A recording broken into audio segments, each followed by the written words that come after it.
Donetsk was supposed to be the stage for Russia's spring victory, but the reality on the battlefield is telling a very different story. It is becoming the place where Moscow's offensive is being worn down day by day, push by push, assault by assault. Every new advance forces the Kremlin to pay in men armor and precious time, while Ukraine's defensive line continues to hold like a challenge that refuses to break. This is no longer just a standard defensive effort. Ukraine is deliberately pulling the attacker into a fortress belt built to punish every meter seized with a cost that keeps rising. If Putin once imagined 2026 as a year of glory and inevitability, the cold reality in Donetsk is telling a different story.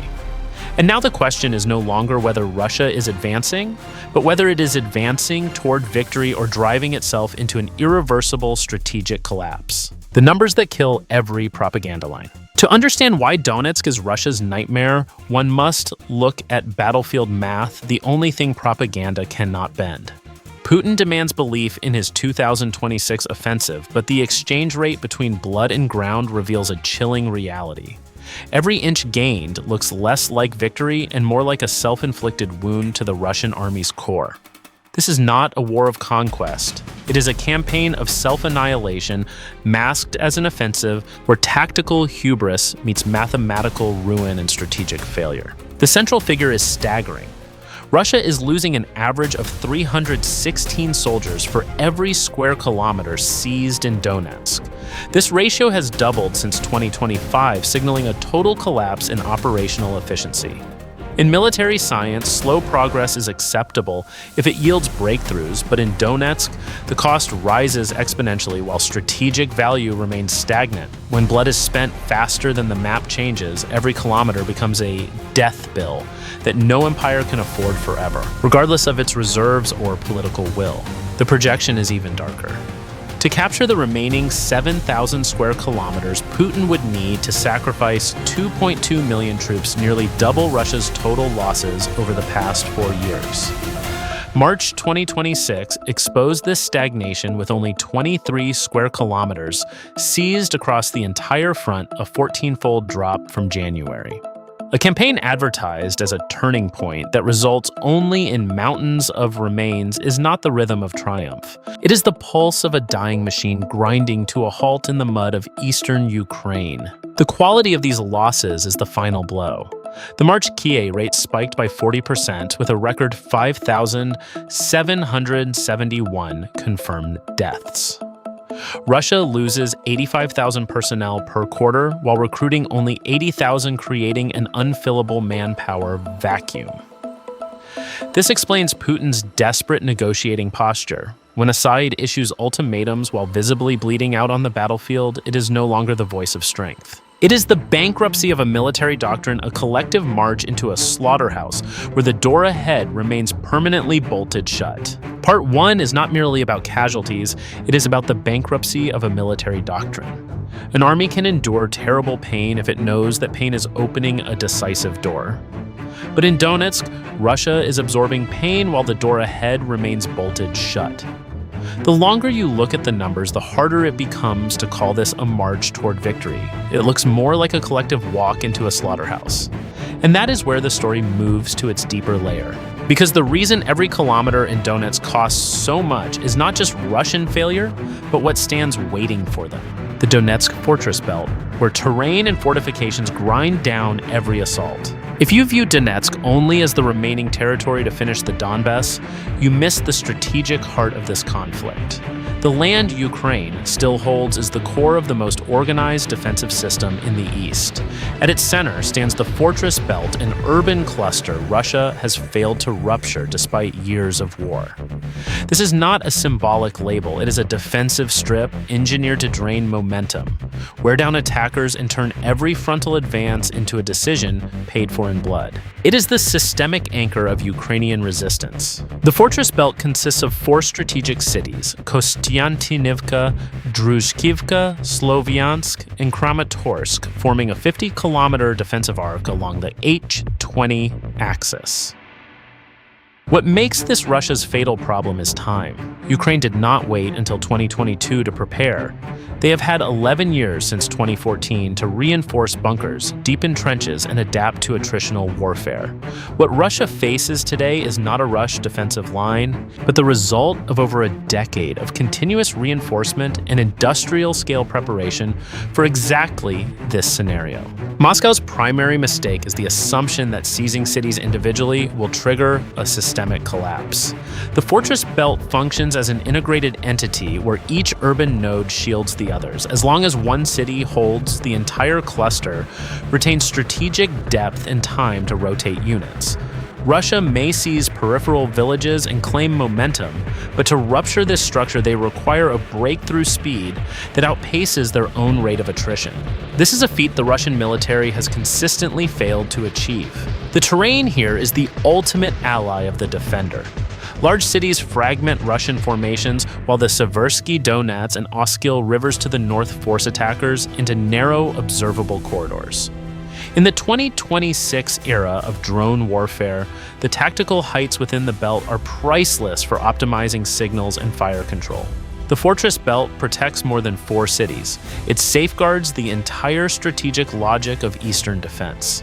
If it falls, the next line to the west is flatter, more exposed, and significantly harder to organize. Russia is burning its future for meaningless square meters while Ukraine's core structure remains unshaken. In front of the Russian military lies not merely a front line, but a massive defensive machine built to make every dream of frontal assault choke on its own ambition. Moscow is facing a wall of steel for which it has no key and no longer possesses the raw strength to shatter. This battle is not just about territory, it is about the comprehensive dismantlement of the invader's remaining military capacity. To understand why Ukraine's fortress belt has become such a brutal machine of attrition, we cannot look only at concrete or trenches. What makes this area truly terrifying lies in the land of Donetsk itself. The fortress belt is not strong only because people built it. It is strong because the terrain has already performed half the defender's work. Russia is not just attacking a system of fortifications, it is attacking a space where urban density rivers and elevation all converge to slow the attacker, expose them, and wear them down. The geography here is Ukraine's most ruthless invisible ally, engineered to turn imperial ambition into a tactical cemetery. The first layer of protection consists of major urban centers like Sloviansk, Kramatorsk, and Kostiantynivka. These are not small towns to be overrun by rapid mechanized thrusts. They are industrial labyrinths designed to break the rhythm of any offensive. In the mechanized warfare of 2026, rhythm is everything. Cities destroy that system by forcing armored vehicles to stall dragging infantry into close quarters combat and fragmenting formations into isolated pockets. For Russia, the urban terrain in Donetsk is not merely a logistical obstacle, it is the definitive graveyard of their offensive momentum, where armor and ambition go to die. The second layer is the natural water obstacles such as the Seversky Donets and the Oskil rivers. On a map, they appear as thin blue lines, but in combat they act as topographical locks. They narrow Russia's favorable avenues of approach, forcing attacking troops into predictable corridors that Ukrainian artillery and drones can easily seal off. A river does not directly kill Russian soldiers, but it forces them into kill zones prepared years in advance. The defender does not need to cover every direction. They only need to master the few bottlenecks that the attacker is geographically forced to navigate. The third layer is relative elevation. In the drone age, being slightly higher and seeing slightly farther creates a lethal asymmetry.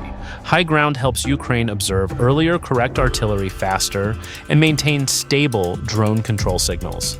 On a battlefield where the side detected first is the side struck first elevation, is not a minor detail, it is a core component of the kill mechanism. Russian forces are fighting from the lowlands, where every movement they make is projected onto Ukrainian screens like moving targets in a shooting gallery, leaving them no room to hide or maneuver. The final reason this terrain is so dangerous lies in the strategic vacuum behind the fortress belt. As long as Ukraine holds this arc, it retains a defensive line with natural depth. If lost, the next line to the west becomes flatter, more open, and significantly harder to organize.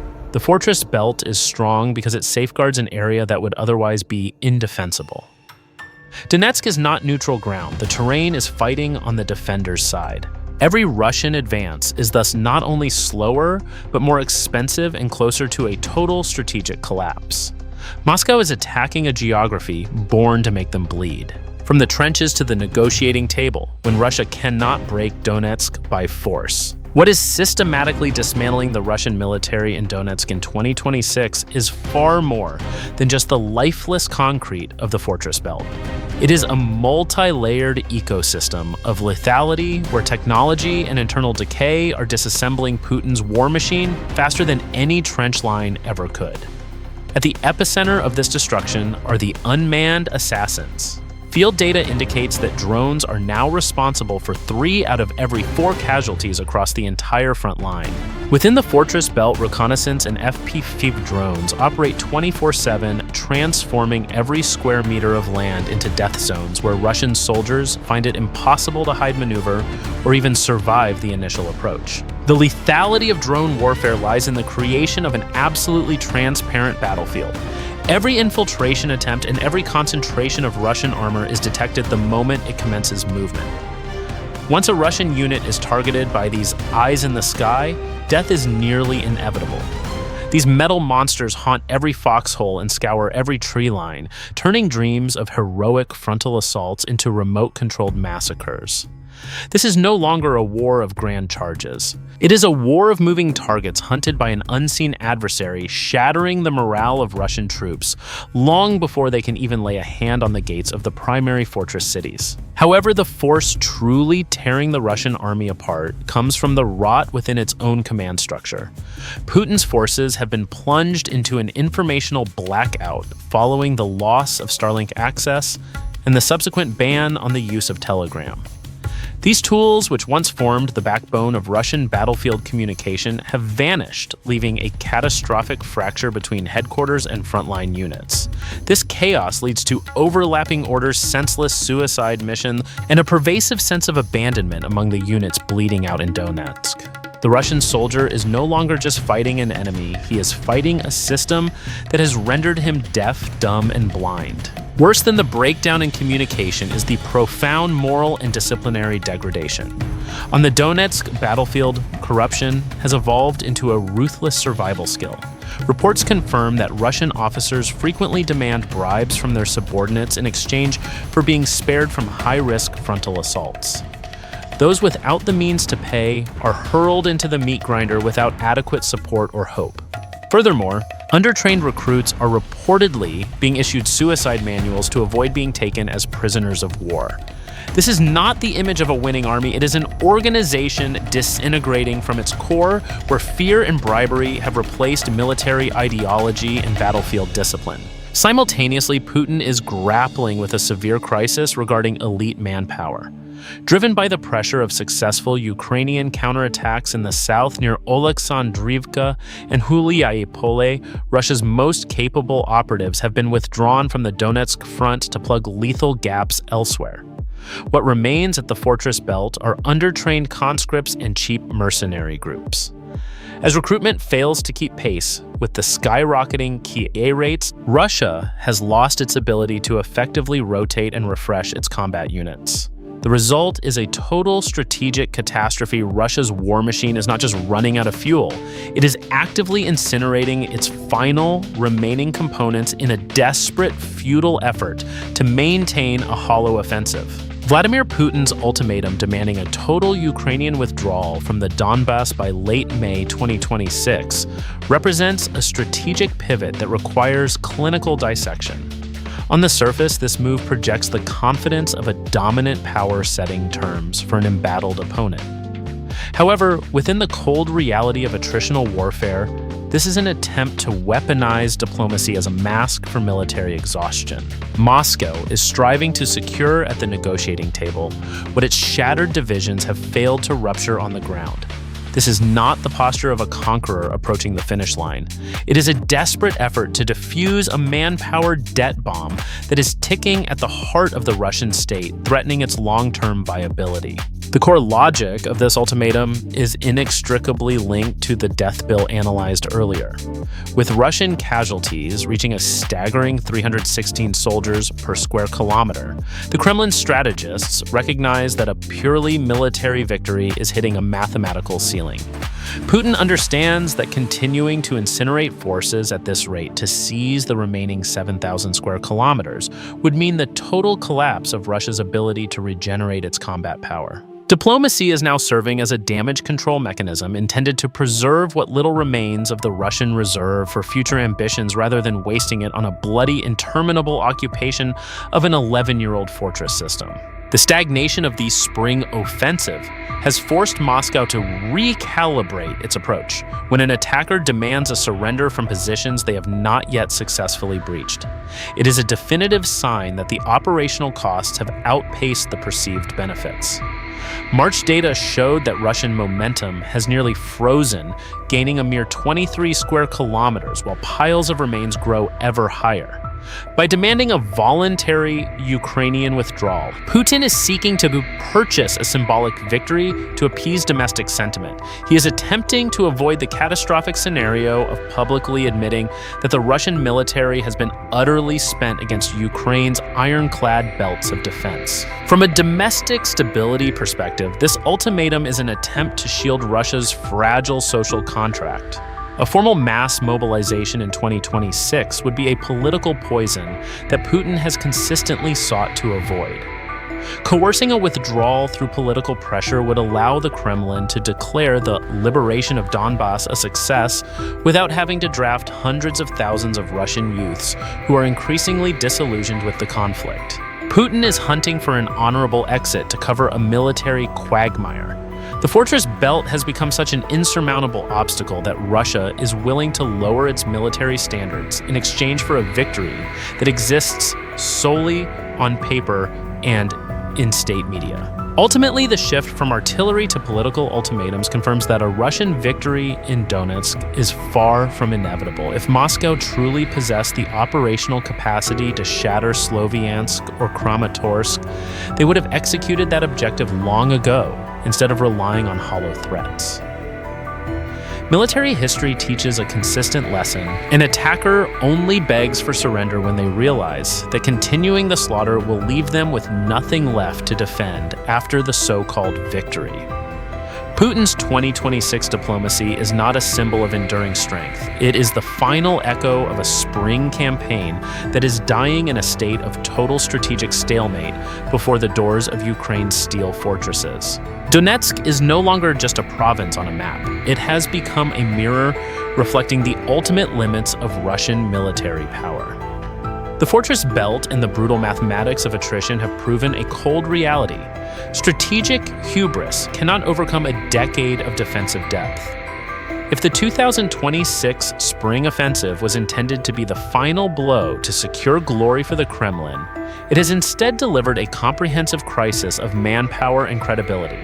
What we are witnessing is not the collapse of Ukraine, but the systematic dismantling of Russian military strength over every square meter of the Eastern Front. Putin's legacy here may not be one of conquest, but of the exhaustion of an entire empire. Russia is facing a wall of reality that no diplomatic ultimatum can mask. In your view, will Donetsk mark the final turning point for a Russian breakthrough? Or will history remember it as the place where a grand illusion finally shattered? Leave your thoughts in the comments below and make sure to subscribe to Strategic Horizon for the most in-depth strategic analysis of the conflict.